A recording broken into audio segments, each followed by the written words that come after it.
హైదరాబాద్ గచ్చిబౌలిలో దారుణం చోటు చేసుకుంది. గోపన్పల్లిలో బ్యూటీషియన్ గ్రీష్మపై కత్తితో దాడి చేశాడు ప్రియుడు రాకేష్. అనంతరం అక్కడి నుంచి పారిపోయాడు యువకుడు. అయితే బ్యూటీషియన్ గ్రీష్మ మృతి చెందని తెలుస్తోంది. అడ్డుకున్న మరొక ముగ్గురు యువతులపైన కూడా దాడి చేశాడు రాకేష్. ముగ్గురికి కూడా చాలా తీవ్ర గాయాలయ్యాయి. వారు కూడా ఆసుపత్రిలో చికిత్స పొందుతున్నారు. ఈ యువకుడితో గ్రీష్మకి ప్రేమ వ్యవహారం కూడా సమాచారం అందుతోంది. అయితే దూరం పెట్టడంతో అంటే ఇద్దరి మధ్య కొంత గ్యాప్ కూడా పెరిగింది. ఈ గ్యాప్ కారణంగానే రాకేష్ గ్రీష్మపై కోపం పెంచుకున్నాడు. దీంతో ఇద్దరి మధ్య తరచుగా గొడవలు కూడా జరుగుతుండేవి. అయితే ఈ ఘటన తర్వాత అంటే గ్రీష్మపై దాడి చేసిన తర్వాత ఆ యువకుడు ఆత్మహత్యకు ప్రయత్నం చేశాడు.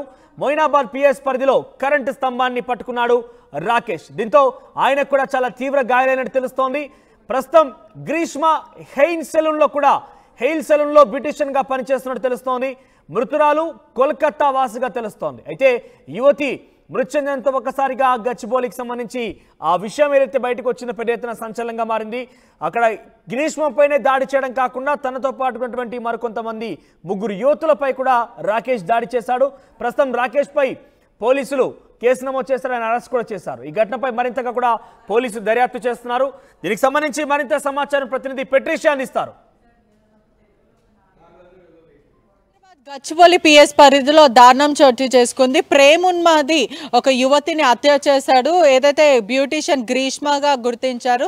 స్థానికంగా కలకలం రేగుతుంది. ఇంటి నుంచి పిలిపించి మరి రోడ్డు మీద పొడిచి ప్రియుడు రాకేష్ పారిపోయాడు. ఏదైతే రక్తమడుగులో ఉన్న స్థానికంగా ఉన్న మహిళని హాస్పిటల్కి తీసుకెళ్లారు గ్రీష్మ అని.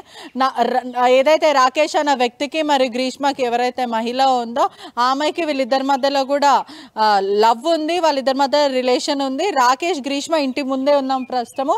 ఆ ఇంటికి వచ్చి మాట్లాడుకుందామని వచ్చి అతని ఆ మహిళను అతి దారుణంగా హత్యమార్చారు. ఏదైతే ప్రస్తుతం మనం చూస్తున్నామో రాకేష్ అన్న వ్యక్తి వెస్ట్ బెంగాల్కి చెందినవాడు. ఎవరైతే నల్గొండలో బ్యూటీషియన్గా పనిచేస్తున్నది గ్రీష్మ అని కూడా పూర్తిగా అయితే తెలుస్తుంది. గోపన్పల్లిలో అయితే ప్రస్తుతం మనం ఉన్నాము. గ్రీష్మని చాలా వేధింపులకి గురి చేశారని కూడా పూర్తిగా అయితే తెలుస్తుంది.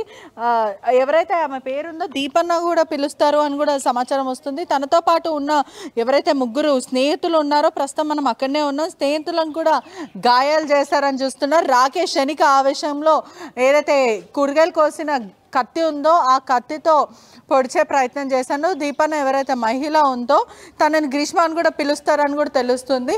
ప్రస్తుతం మొయినాబాద్లో తనని చంపి ఎక్కడైతే కనకమాడిలో అక్కడ చంపిన తర్వాత మామిడి అనే సమీపంలో అతని కరెంటు పోలుకి ఎక్కి చనిపోయే ప్రయత్నం చేస్తాడు. బాధితుడు మాత్రం అదుపులో ఉన్నాడు. కేసు నమోదు చేసుకొని దర్యాప్తు చేస్తున్నాడు. హైదరాబాద్ గచ్చిబౌలిలో ఇదంతా జరిగింది.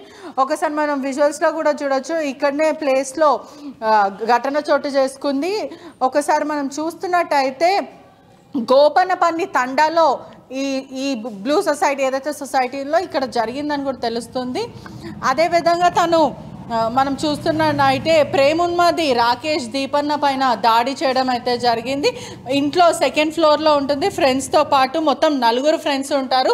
ఆ 4 కూడా వేరే వేరే స్పాస్ సాలూన్స్లో పనిచేస్తూ ఉంటారు. జీవనం కొనసాగుతూ ఉంటారు. ఈ రెంట్కి వచ్చి కూడా సుమారుగా 5 నెలలు అవుతుంది. ఇంట్లో ఉన్న సమయంలో రాకేష్ అన్న వ్యక్తి ఇంటికి వచ్చి మాట్లాడుకుందాం అనుకుంటా చెప్పి ఇద్దరి మధ్యలో ఘర్షణ చోటు చేసుకుంది. గత కొన్ని రోజుల నుంచి వరకు తిరిగింది. ఏదైతే 30 మీటర్ వరకు పరిగెత్తుతూ ఉండగా ప్రధానంగా కూడా అక్కడ కొట్టుమిట్లాడుకొని చావు బతుకులో చనిపోయిందని తెలుస్తుంది. ప్రస్తుతం అయితే మనము ఫస్ట్ ఫ్లోర్లో ఉన్నాం. ఒకసారి స్థానికంగా ఉన్న ఓనర్తో మాట్లాడే ప్రయత్నం చేద్దాము. ప్రస్తుతం ఎవరైతే ఓనర్ ఇంటికి సంబంధించిన ఓనర్తో పాటు ఉన్నాం. తన పేరు ఒకవైపు దీపాను వినిపిస్తుంది, ఇంకోవైపు వినిపిస్తుంది. తన పేరేంటి, ఎప్పటి నుంచి ఇంట్లో ఉంటున్నారు?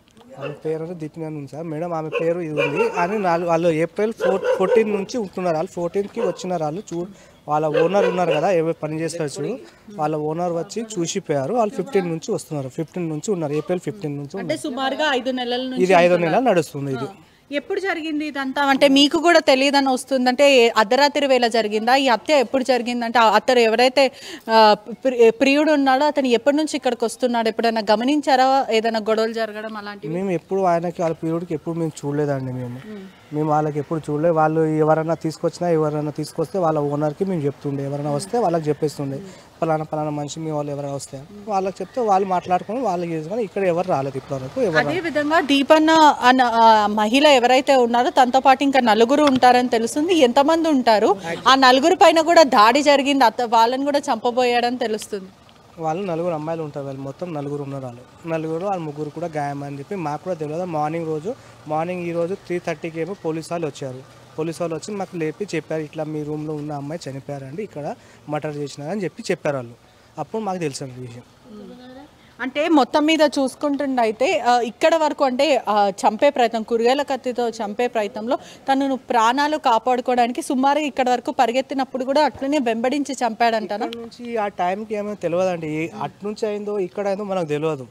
ఇప్పుడు ఇందులో కెమెరా చెక్ చేస్తే తెలుస్తుంది, అంటే ఇట్లా పోయారని చెప్పి ఇప్పుడు మాకు కుటుంబ సభ్యులకి చెప్పారా, ఇన్ఫార్మ్ చేశారా తన కుటుంబ సభ్యులకి? వాళ్ళ కుటుంబం లేరు నాకు. వాళ్ళకు ఎవరు ఇక్కడ రూమ్ రెంట్కి అలా పంపించారు వాళ్ళ సారు, ఆయనకు ఫోన్ చేశాము అని ఇలా అయిందని చెప్పేసి అంటే అప్పుడు వాళ్ళు ఏం చెప్పారంటే ఆల్రెడీ నైట్లో మా సారు మా మేడం వచ్చి వాళ్ళకి హాస్పిటల్లో తీసుకుపోయారని చెప్పారు. ప్రస్తుతం ఆమెతో పాటు ఉన్న నలుగురు యువకురాలు వాళ్ళ పరిస్థితి ఎలా ఉంది? అమ్మాయిల పరిస్థితి, వాళ్ళ పరిస్థితి ఇంకా నాకు ఎవరేం చెప్పలేదండి, హాస్పిటల్లో ఉన్నారని చెప్పారు అంతే. అంటే చూస్తున్నట్టయితే ఎంత దారుణమో చూడండి. ప్రేమున్మాది అతను అమ్మాయిని చంపి అతన్ని చనిపోదామని అనుకుంటే ఎంత దారుణమైన విషయం అంటే అమ్మాయిని ఇద్దరి మధ్యలో ఘర్షణ చోటు చేసుకుంది. అది ప్రేమ వల్లనే ఇదంతా జరిగింది. ప్రేమ వల్లనే ఏదైతే వాళ్ళిద్దరి మధ్యలో ఉన్న రిలేషన్షిప్ వల్ల ఈ గొడవలంతా మొదలైంది. వాళ్ళిద్దరి మధ్యలో గత కొన్ని రోజుల నుంచి కూడా వివాదాలు నడుస్తున్నాయి, ఘర్షణ చోటు చేసుకుంది. అయినప్పటికీ కూడా వీళ్ళిద్దరి మధ్యలో ఇంత ఘర్షణ చోటు చేసుకున్నప్పటికీ కూడా పూర్తిగా చెప్తే మాట్లాడదాం, సామరస్యంగా మాట్లాడదాం అని పిలిచి దారుణంగా ఈ హత్యకు పాల్పడ్డాడు. చాలా కుటుంబ సభ్యులకైతే ఇన్ఫార్మ్ చేయడం జరిగింది. పోలీసులు కూడా అంటే గచ్చిబౌలికి సంబంధించిన పోలీసులు కూడా కేసు నమోదు చేసుకొని దర్యాప్తు చేస్తున్నారు. ఇటీవల కాలంలో ప్రేమను కాదంటే చంపడం, రిలేషన్షిప్ తర్వాత కొన్ని రోజులకి వర్కౌట్ కాదు అని అమ్మాయిలు రిజెక్ట్ చేయడం వల్ల అబ్బాయిలు ఇలాంటివి పాల్పడుతున్నారంటూ కూడా తెలుస్తూ ఉంది. ప్రజలు కూడా చాలా అప్రమత్తంగా ఉండాలి, ఎవరినైనా సరే ఖచ్చితంగా నమ్మొద్దు అని తెలియజేస్తూ కెమెరామ్యాన్ విజయ్తో పెట్రిషా రిపోర్టింగ్ RTV హైదరాబాద్.